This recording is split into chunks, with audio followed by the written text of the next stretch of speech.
1447 ہجری ماہ محرم الحرام بڑی تیزی کے ساتھ اپنے اختتامی مراحل کی طرف رواں دواں ہے۔ اس ماہ مبارک میں امت نے بہت سارے غلط قسم کے نظریات، رسومات اور بدعات کو اپنا لیا ہے، جس کی وجہ سے آج کی گفتگو میں نے مناسب سمجھا کہ ان غلط نظریات، رسومات اور بدعات کی کچھ تردید کر دی جائے۔ ان غلط نظریات، رسومات اور بدعات کا تذکرہ کرنے سے پہلے انتہائی اختصار کے ساتھ سنت و بدعات کا فرق اور ان کی اہمیت پہ کچھ باتیں آپ احباب کی سماعتوں کے حوالے کرنا چاہوں گا۔ سامعین ذی قدر، سنت کسے کہتے ہیں؟ سنت کا لغوی معنی ہوتا ہے طریق اور راستہ، اور اصطلاح میں سنت اس قول، فعل اور تقریر کو کہتے ہیں جو حضور نبی پاک علیہ السلام سے ثابت ہو اور پھر اس پر جماعت صحابہ نے عمل کیا ہو۔ اسے سنت کہتے ہیں، سنت رسول کہتے ہیں۔ اور بدعت کا لفظی اور لغوی معنی ہے نئی چیز، نئی ایجاد، اور شرعی اصطلاح میں ہر وہ کام جو قرآن و سنت سے ثابت نہ ہو اسے دین اور شریعت سمجھ کر کیا جائے اور اس کے نہ کرنے والے کو ملامت کیا جائے، اسے بدعت کہتے ہیں۔ اب قرآن و حدیث کی روشنی میں سنت پہ عمل کی ترغیب کتنا ہے اور بدعت سے بچنے کی ترغیب کتنا ہے؟ بے شمار ایسی قرآن کی آیات ہیں جو ہمیں سنت کی اتباع اور پیروی کا حکم دیتی ہیں، ترغیب دیتی ہیں۔ اللہ رب العالمین نے قرآن مجید فرقان حمید میں فرمایا ما آتاکم الرسول فخذوہ وما نہاکم عنہ فانتہوا، کہ محبوب پیغمبر صلی اللہ علیہ وسلم جو کچھ تمہیں دیں وہ لے لو اور جس سے روکیں اس سے رک جاؤ۔ اب یہ دینا اور روکنا کبھی قول سے ہوتا ہے، کبھی فعل سے ہوتا ہے، کبھی تقریر سے ہوتا ہے۔ دوسری جگہ پہ اللہ رب العالمین نے فرمایا من یطع الرسول فقد اطاع اللہ، جس نے رسول کی اطاعت کی گویا کہ اس نے اللہ کی اطاعت کی۔ تیسرے مقام پہ اللہ نے فرمایا یا ایھا الذین آمنوا اطیعوا اللہ و اطیعوا الرسول، اے ایمان والو اللہ اور اس کے رسول کی اطاعت کرو، اس کے نقش قدم پہ چلو۔ چوتھی جگہ پہ اللہ رب العالمین نے فرمایا قل ان کنتم تحبون اللہ فاتبعونی یحببکم اللہ ویغفر لکم ذنوبکم، اے میرے محبوب پیغمبر صلی اللہ علیہ وسلم اپنے امتیوں سے، اپنے صحابہ سے کہہ دو کہ اگر تمہیں مجھ خدا کے ساتھ محبت کا دعویٰ ہے تو پھر تم ان سے کہو کہ مجھ محمد کی اتباع، پیروی، میری سنت کے پیچھے چلے، تو پھر اللہ محبت کریں گے اور اللہ مغفرت اور بخشش کا اعلان فرما دیں گے۔ اب اس طرح کی اور بہت ساری آیات ہیں جن سے حضور نبی پاک علیہ السلام کی اتباع، پیروی آپ کے نقش قدم پہ چلنا، اس کا ضروری اور لازمی ہونا سمجھ میں آتا ہے۔ احادیث کی روشنی میں اتباع سنت کی اہمیت کیا ہے؟ اللہ کے محبوب پیغمبر صلی اللہ علیہ وسلم نے فرمایا، من احب سنتی فقد احبنی ومن احبنی کان معی فی الجنہ۔ جس نے میری سنت سے پیار کیا اس نے مجھ محمد سے پیار کیا صلی اللہ علیہ وسلم، اور جس نے اس دنیا میں رہ کر مجھ محمد صلی اللہ علیہ وسلم سے پیار کیا، کل قیامت کے دن وہ جنت میں مجھ محمد کے ساتھ ہوگا۔ دوسری جگہ پہ اللہ کے محبوب پیغمبر صلی اللہ علیہ وسلم نے فرمایا، من تمسک بسنتی عند فساد امتی فلہ اجر مئت شہید۔ جب میری امت میں فساد اور بگاڑ پیدا ہو جائے گا، بے دینی پھیل جائے گی، بدعملی پھیل جائے گی، اس وقت جو بندہ میری سنت پہ عمل کرے گا، میرے نقش قدم پہ چلے گا، تو اللہ کے محبوب پیغمبر صلی اللہ علیہ وسلم فرما رہے ہیں کل قیامت کے دن اس بندے کو اللہ کی بارگاہ سے 100 شہیدوں کا ثواب لے کر دینا، یہ مجھ محمد کی ذمہ داری ہے۔ تو من تمسک بسنتی عند فساد امتی فلہ اجر مئت شہید۔ امت کے فساد کے وقت جو حضور کی سنت کو سینے سے لگائے گا، کل قیامت کے دن 100 شہیدوں کا ثواب ملے گا۔ اور فرمایا من رغب عن سنتی فلیس منی، اور جس نے میری سنت سے اعراض کیا، جو میری سنت سے دور رہا، اس کے ساتھ میرا کوئی تعلق نہیں۔ جو سنت کے قریب رہا وہ جنت میں حضور فرما رہے ہیں میرے قریب ہوگا، میرے ساتھ ہوگا، اور جو اس دنیا میں حضور کی سنت سے دور رہا، بدعات کو اپناتا رہا، رسومات کو اپناتا رہا، غلط قسم کے نظریات گھڑ کے اپنی زندگی ان کے مطابق گزارتا رہا، اللہ کے محبوب پیغمبر صلی اللہ علیہ وسلم فرما رہے ہیں اس کا میرے ساتھ کوئی تعلق نہیں۔ یہ تو سنت کی اہمیت قرآن و حدیث کی روشنی میں، بدعات کی نحوست اور بدعات سے بچنے کی ترغیب قرآن و سنت کی روشنی میں کہاں تک ہے۔ اللہ کے محبوب پیغمبر صلی اللہ علیہ وسلم نے زمین پہ بیٹھ کے ایک خط کھینچا۔ تفسیر ابن کثیر میں علامہ ابن کثیر رحمۃ اللہ تعالی علیہ نے اس حدیث کو درج کیا ہے۔ مستدرک حاکم میں بھی یہ روایت موجود ہے، احادیث کی اور بہت ساری کتب میں یہ روایت موجود ہے۔ اللہ کے محبوب پیغمبر صلی اللہ علیہ وسلم نے ایک خط کھینچا، لکیر کھینچی اور فرمایا کہ ھذا صراطی، یہ میرا راستہ ہے۔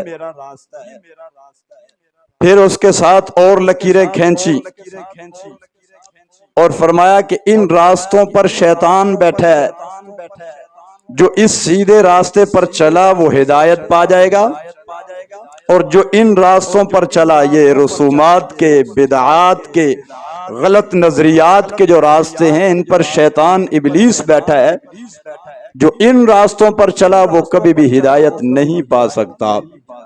حضور علیہ السلام نے یہ ارشاد فرمانے کے بعد سورہ انعام کی آیت نمبر 153 جو میں نے خطبے میں پڑھی ہے، وہ ارشاد فرمائی، تلاوت فرمائی، پڑھا اس کو، وَأَنَّ هَذَا صِرَاطِي مُسْتَقِيمًا فَاتَّبِعُوهُ وَلَا تَتَّبِعُوا السُّبُلَ فَتَفَرَّقَ مِنْهُ۔ فرمایا کہ یہ ایک راستہ، سیدھا راستہ، یہ میرا راستہ ہے، وَلَا تَتَّبِعُوا السُّبُلَ، اس کے علاوہ جو اور راستے نکل رہے ہیں، بدعت کے راستے ہیں، رسومات کے راستے ہیں، رواج کے راستے ہیں، اپنے اپنے گھڑے ہوئے نظریات کے راستے ہیں، فرمایا کہ ان راستوں پر مت چلو وگرنہ یہ تمہیں جہنم کے گڑھے میں جا کر کے پھینک دیں گے۔ وَمَن يُشَاقِقِ الرَّسُولَ مِن بَعْدِ مَا تَبَيَّنَ لَهُ الْهُدَىٰ وَيَتَّبِعْ غَيْرَ سَبِيلِ الْمُؤْمِنِينَ نُوَلِّهِ مَا تَوَلَّىٰ وَنُصْلِهِ جَهَنَّمَ وَسَاءَتْ مَصِيرًا۔ اللہ فرماتے ہیں جس نے رسول پاک صلی اللہ علیہ وسلم کی اتباع کو چھوڑا، حضور کی پیروی کو چھوڑا، حضور کی سنت کو چھوڑا، صحابہ کرام کے راستے کو چھوڑا، وَنُصْلِهِ جہنم، فرمایا اس کا ٹھکانہ جہنم ہے، اس کو ہم جہنم میں پہنچائیں گے۔ جو سنت پہ چلے اسے اللہ کی محبت ملتی ہے، اسے مغفرت ملتی ہے، اسے بخشش ملتی ہے۔ جو سنت کی پیروی کرے، جو حضور علیہ السلام کے نقش قدم پہ چلے، اسے کل آخرت میں ایک سنت زندہ کرنے کے بدلے 100 شہیدوں کا ثواب ملتا ہے۔ اور جو حضور کی سنت کو چھوڑ کے بدعات، رسومات اور اپنے من گھڑت نظریات پہ چلے اور زندگی گزارے، اس کے بارے میں قرآنی فیصلہ کیا ہے؟ وَنُصْلِهِ جہنم، اس کو ہم جہنم میں داخل کریں گے۔ اللہ اکبر۔ اس کے متعلق حدیث کا فیصلہ کیا ہے؟ اس کے متعلق حضور علیہ السلام کا فیصلہ کیا ہے؟ نبی پاک علیہ السلام نے فرمایا من احدث فی امرنا ھذا ما لیس منہ فہو رد۔ بخاری مسلم دونوں میں یہ روایت موجود ہے۔ جس آدمی نے ہمارے اس دین میں کوئی نئی چیز گھڑی جو اس میں سے نہیں ہے، فہو رد۔ اللہ کے محبوب پیغمبر صلی اللہ علیہ وسلم فرما رہے ہیں کہ ہماری نظر میں وہ چیز مردود ہے، ہمیں وہ چیز قبول نہیں ہے۔ جب رسول اللہ صلی اللہ علیہ وسلم قبول نہیں کر رہے تو خود اللہ کیسے قبول کریں گے؟ نبی پاک علیہ السلام نے واضح دو ٹوک الفاظ میں فرما دیا کہ جو چیز دین میں سے نہیں ہے پھر اسے دین بنانے کی کوشش کی جائے، یہ مردود ہے۔ کیوں؟ اس لیے کہ اللہ رب العالمین نے حجۃ الوداع کے موقع پہ یہ آیت نازل فرما کے اعلان کر دیا الیوم اکملت لکم دینکم واتممت علیکم نعمتی ورضیت لکم الاسلام دینا۔ آج میں نے دین اسلام تمہارے لیے مکمل کر دیا ہے۔ اب اس کے بعد غیر دین کو کوئی دین بنانے کی کوشش کرے، غیر شریعت کو کوئی شریعت بنانے کی کوشش کرے تو یہ سیدھا سیدھا الزام خدا پہ اور محمد مصطفیٰ صلی اللہ علیہ وسلم پہ جاتا ہے کہ معاذ اللہ کو خبر نہیں تھی اس بات کو دین ہونا چاہیے تھا، رسول اللہ صلی اللہ علیہ وسلم کو خبر نہیں تھی یہ کام شریعت ہونا چاہیے تھی، لیکن نہ خدا نے اس کو شریعت بنایا، نہ محمد مصطفیٰ صلی اللہ علیہ وسلم نے اس کو شریعت بنایا۔ آج 14ویں صدی کا ملا جو ایک نئی چیز گھڑ رہا ہے، نئے راستے پہ لوگوں کو لگا رہا ہے، وہ گویا کہ یہ اعلان کر رہا ہے کہ اس چیز کی خبر نہ خدا کو تھی نہ محمد مصطفیٰ صلی اللہ علیہ وسلم کو تھی، آج مجھے اس کی خبر ہے کہ یہ کام دین ہونا چاہیے، یہ کام شریعت کا حصہ ہونا چاہیے۔ زبان حال سے وہ یہ اعلان کر رہا ہوتا ہے۔ اللہ کے محبوب پیغمبر صلی اللہ علیہ وسلم نے فرمایا، مسلم شریف کی روایت ہے، کل محدثۃ بدعہ وکل بدعۃ ضلالہ وکل ضلالۃ فی النار۔ ہر نئی چیز بدعت ہے اور ہر بدعت ضلالت اور گمراہی ہے، اور ہر گمراہی یہ سیدھا جہنم کا راستہ ہے، یہ سیدھا جہنم میں لے کر جاتا ہے۔